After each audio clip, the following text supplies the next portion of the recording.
All right, so we're on page 77 in module 4.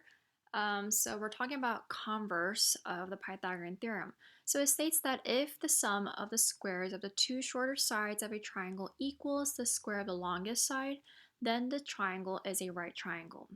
So for example, let's see right here. Last week we learned the Pythagorean theorem. It states that if it is a right triangle, then a squared plus b squared is equal to c squared, where a and b were the legs and c was the hypotenuse, right? But if it's Pythagorean theorem converse, so it's the other way around. So if we start from here now, so if a squared plus b squared is equal to c squared, then we can say it's a right triangle.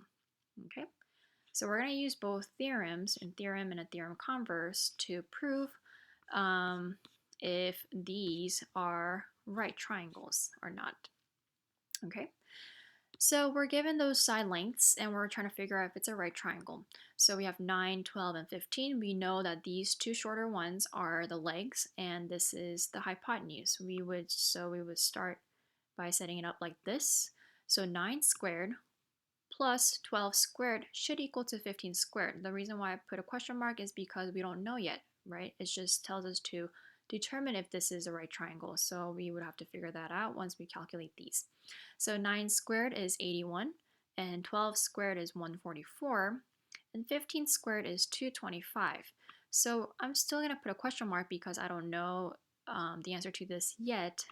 But if we do add these up, I do get 225 on the left right here, and it does equal to 1225, so it's a check mark, which means it is a right triangle.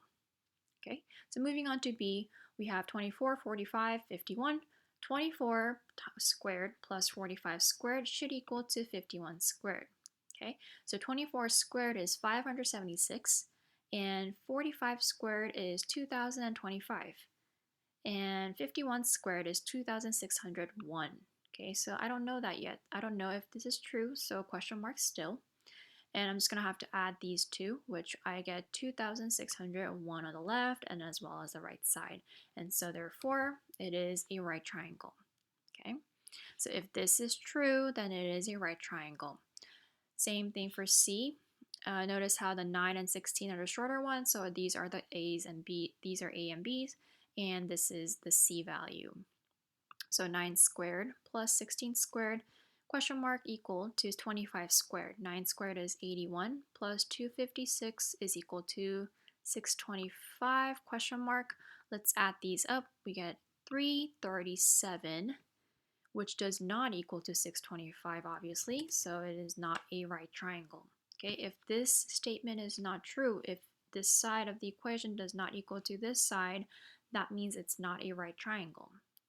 Okay, and moving on to D, same thing, 8 squared plus 8 squared is equal to 11 squared. 64 plus 64 is equal to 121, which does not, it's 128. So clearly it's not a right triangle.